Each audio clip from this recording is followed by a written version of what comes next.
Taylor Swift decided to go makeup free for the cover of this magazine. How do you guys think she looks? Amazing. Amazing. How do you guys think Kylie looks without makeup here? She's pretty nice. Would you say that she's wearing any makeup in this picture? No, She's not. No. Natural, right? Yeah.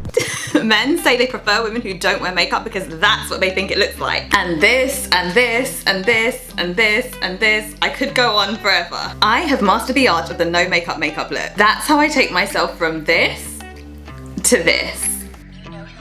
If you want to know how to get this look, keep watching. Let's get into it. Skin prep is so important to the no makeup look. I mean, it's important all the time, but with this look, there's absolutely nowhere to hide, so we have to make sure that our skin is looking its best. So I like to start off with a gel moisturizer, something which basically has water and glycerin as the main ingredient. This is to hydrate the skin because, as I'm sure you saw, my skin was looking rather thirsty. Water and glycerin based gel moisturizer shouldn't cost more than 20 bucks. Now that my skin is fully hydrated, I like to go in with a richer moisturizer to add that extra pop of glow and to provide a good base for the makeup. For this, I really like the Charlotte Tilbury Magic Cream, but the Weleda Skin Food is also amazing as well and much cheaper. With the richer moisturizers, a little goes a long way, so don't feel like you have to use loads and loads to get the look that you're going for. Now be careful with your brows, they can make or break this look because a carved brow, an obvious Insta brow, which I love, will give you away every time. So we want to start by brushing the eyebrows upwards and in a diagonal direction. Once we've done that, we can see where the gaps are in our eyebrows, so we can then go ahead and fill them. Make sure your eyebrow pencil is a couple of shades lighter than your hair and also very sharp. Then we want to take a Q-tip and just wipe off any excess eyebrow pencil. Do you see how this eyebrow already just looks so much better and neater than that one? And it's not unnatural, it just looks elevated. That's what we're going for this whole look.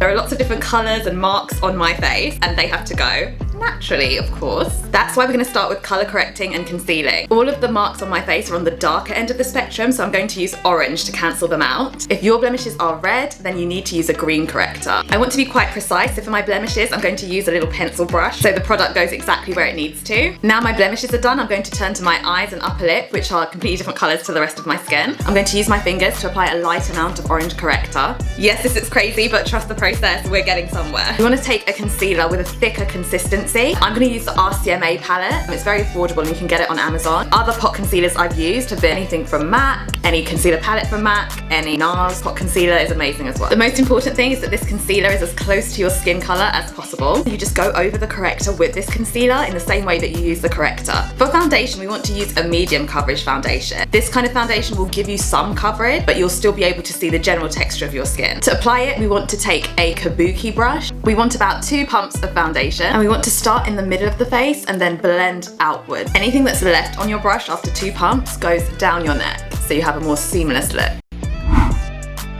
So even though this is a no makeup look, we're still going to contour because we want some structure and dimension on the face. So you want to grab a contour stick and a fluffy brush. Then we want to lightly place some colour onto the brush. When contouring our cheeks, we want to start at the top of the ear and go down to the bottom of the nose, just under the cheekbone. We just want to flick upwards like that. Make sure you pick a contour shade that's not too warm or bronzy or orange. We want something that mimics the natural shadow of the face. I also like to create some shadow on the forehead. So this part is looking a little dark for a no makeup look for me, so I've grabbed my kabuki brush, which still has some foundation on it.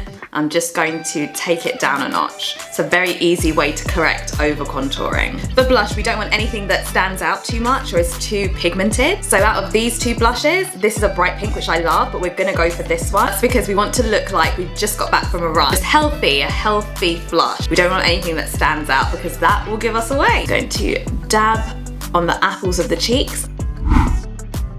So we are going to set the face and I'm going to use a small powder brush. This way I can be precise with where I'm putting the powder on the face. So we're going to use a loose powder with very finely milled particles. Instantly that looks better. You can see we've taken off the shine, but we haven't removed the natural texture of the skin. Make sure you thoroughly powder your T-zone. That's very important because that's where makeup tends to break down the most.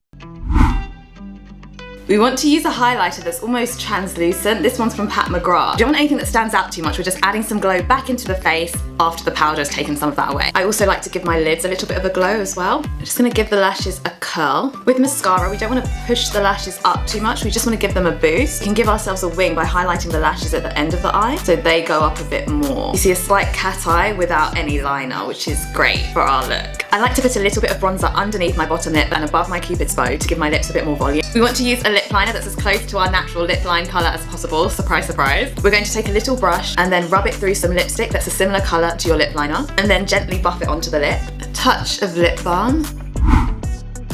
This is the final look. The key is to keep things precise, light, and as close to your skin tone as possible. This is a great one to do on date because it's not catfishing, but it's just an elevated version of you. If you like this video, please take the time to give it a like. And if you love beauty, fashion, makeup, all of that good stuff, please subscribe to my channel because I've got some really fun videos coming up. I post every Friday, so look out for my videos then. Thank you so much for watching. I can't tell you how much I appreciate it. Have a great week and I'll see you next Friday.